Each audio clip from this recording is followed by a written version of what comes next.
Hello दोस्तों, मेरा नाम है योगेश और आप देख रहे हैं एकलव एकेडमी।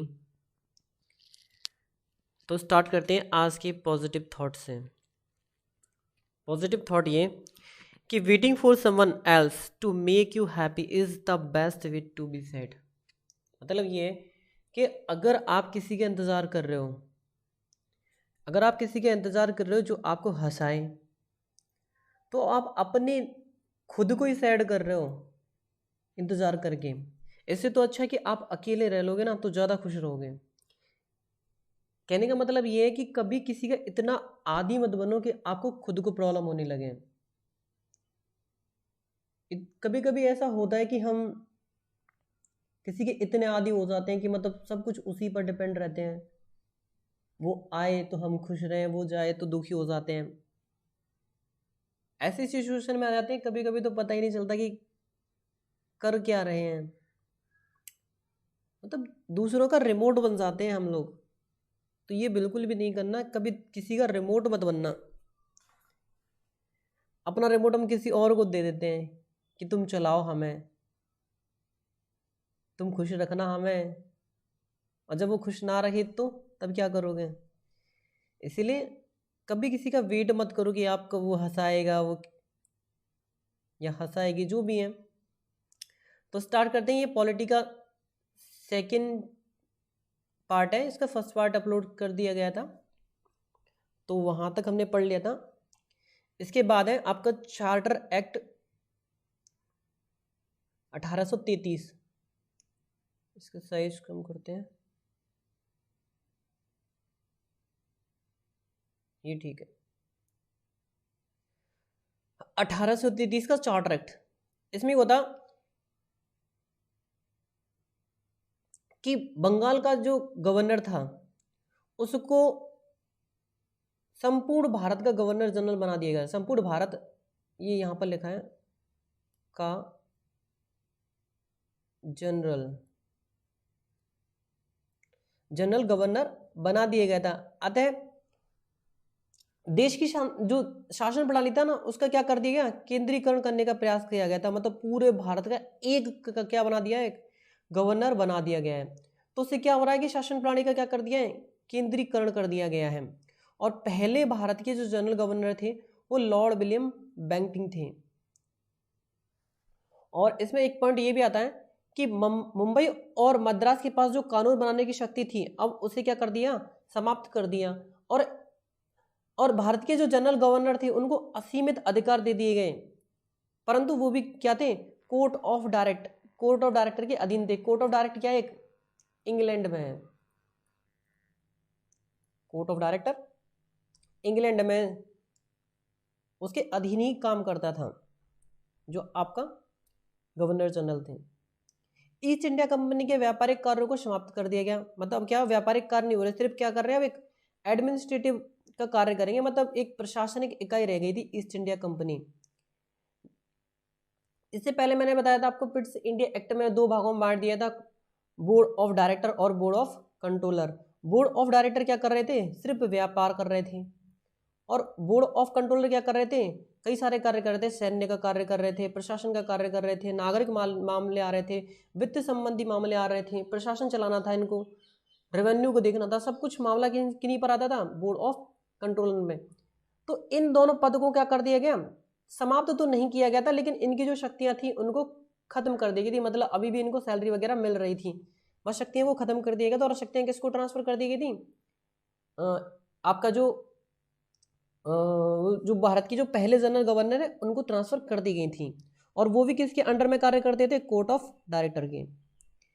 और 1834 में लॉर्ड मैकाले की अध्यक्षता में एक विधि आयोग का गठन किया गया था। इस विधि आयोग में 4 सदस्य थे। और जो परिषद थी गवर्नर जनरल की, जो केंद्र कानूनी परिषद थी, उसमें एक नया सदस्य, चौथा सदस्य विधि सलाहकार भी जोड़ा गया था। विधि सलाहकार जोड़ा गया था। टोटल मिला के कितने सदस्य थे, 4 सदस्य थे। और उन्हीं की जो सदस्य थे वो कौन सी थी, लॉर्ड मेकाले की अध्यक्षता में जो कमेटी बनाई गई थी, जो आयोग बनाया गया था, वही सदस्य थे ये वाले। और लॉर्ड विलियम बेंटिंक के समय ही सती प्रथा को खत्म कर दिया गया था। और इन्हीं के टाइम पे भी दास प्रथा जो दास प्रथा थी उसको भी खत्म कर दिया गया था, वो 1843 में। इसके बाद आता है आपका 1835 का चार्टर एक्ट। इसने पहली बार गवर्नर जनरल की परिषद के विधायी और प्रशासनिक कार्यों को अलग किया। इसके तहत नए 6 पद और जोड़े गए, जिन्हें क्या कहा जाता, पार्षद कहा जाता था, विधान पार्षद। इस अधिनियम ने सिविल सेवाओं की भर्ती खुली प्रतियोगिता का प्रारंभ किया, कंपटीशन होगा, इसमें कोई भी आ सकता है। पहले क्या होता था, इंडिया के जो लोग थे वो सिविल सर्विस में नहीं जा पाते थे, तो इसमें क्या हुआ, अब कंपटीशन कर दिया है, जो पास होगा वही जा पाएगा। लेकिन कंपटीशन भी काफ़ी टफ था, एज लिमिट भी उसके भारतीयों के लिए बहुत ही कम थी, और एग्ज़ाम था वो भी इंग्लैंड में कराया जाता था, तो काफ़ी डिफिकल्ट होता था वो एग्ज़ाम को पास करने के लिए। अब बंगाल के प्रशासनिक कार्य के लिए उनको क्या कर दिया, एक लेफ्टिनेंट गवर्नर की भी नियुक्ति की गई थी 1835 के चार्टर एक्ट में। इसके बाद आता है आपका 1858।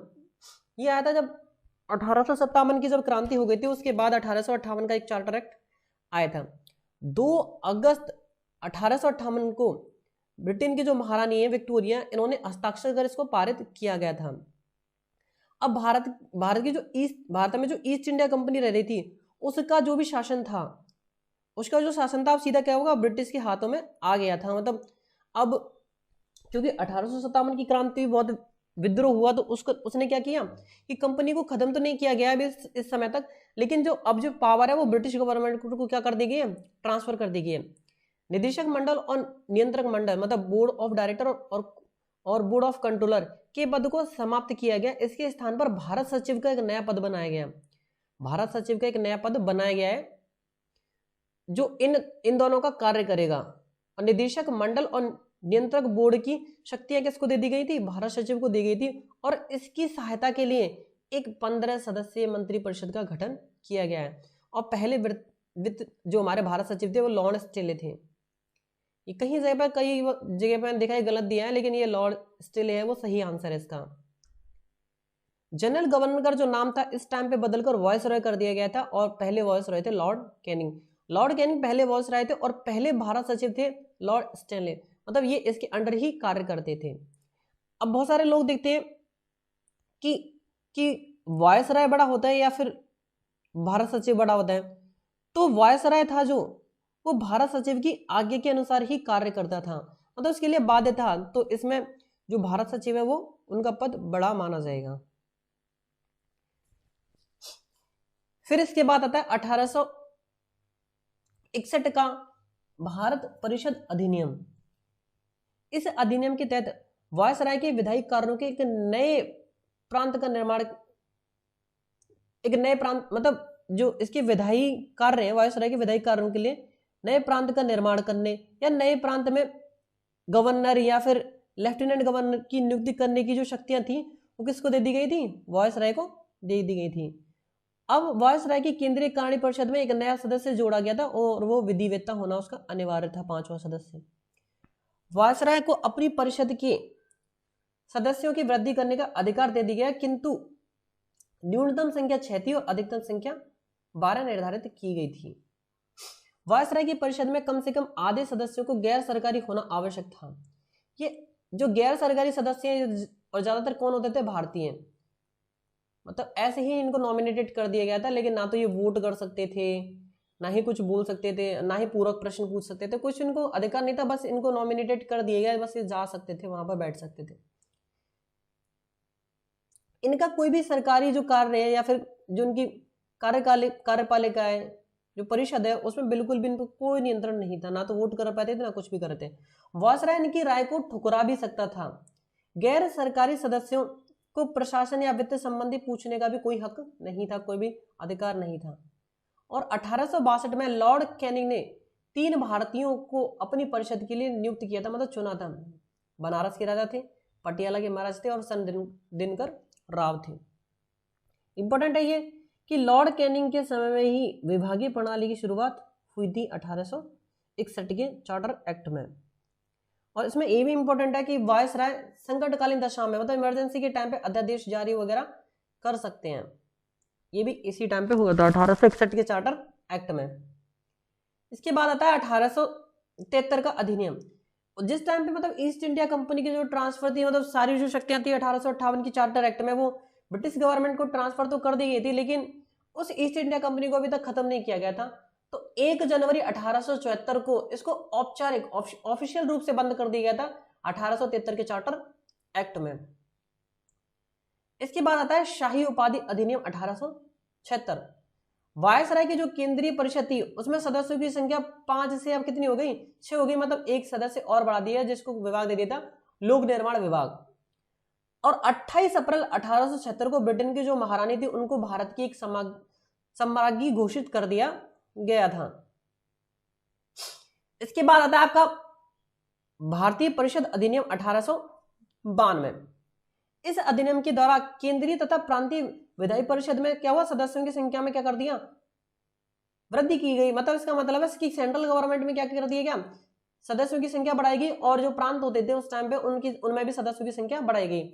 आपकी सेंट्रल गवर्नमेंट की बात करें, मतलब केंद्रीय विधान परिषद की बात करें, तो उसमें अधिकतम सदस्य संख्या 16 थी और न्यूनतम 10 थी, जिनमें से 9 लोग जो कैसे थे, नॉमिनेट थे। मतलब 9 ऐसा नहीं कि मतलब 16 + 9 ऐसा हो, ऐसा नहीं था, बल्कि ये नॉमिनेटेड लोग थे, वो इसी में से थे। मतलब इन लोगों को नॉमिनेट किया जाता। नॉमिनेटेड लोग ज्यादा कौन होते थे, भारतीय ही होते थे, क्योंकि वो चाहते थे कि भारतीय भी लोग परिषद में जाएं। अब हम प्रांतों की बात करें तो प्रांत मुंबई और मद्रास में मैक्सिमम संख्या 20 थी, मिनिमम 8 थी। बंगाल की परिषद की बात करें तो मैक्सिमम 20 थी। उत्तरी पश्चिम प्रांत की बात करें तो मैक्सिमम 15 थी, और पंजाब और बर्मा की बात करें तो उसमें मैक्सिमम संख्या 9 थी 1892 के चार्टर एक्ट के अकॉर्डिंग। इसके बाद आता है भारतीय परिषद अधिनियम। इसमें सबसे पहला इंपॉर्टेंट जो काम हुआ था वो हुआ था चुनाव पद्धति, अप्रत्यक्ष चुनाव पद्धति का क्या किया, स्टार्ट। अप्रत्यक्ष क्या होगा, यहाँ पे चुनाव पद्धति की शुरुआत की गई 1892 के चार्टर एक्ट में।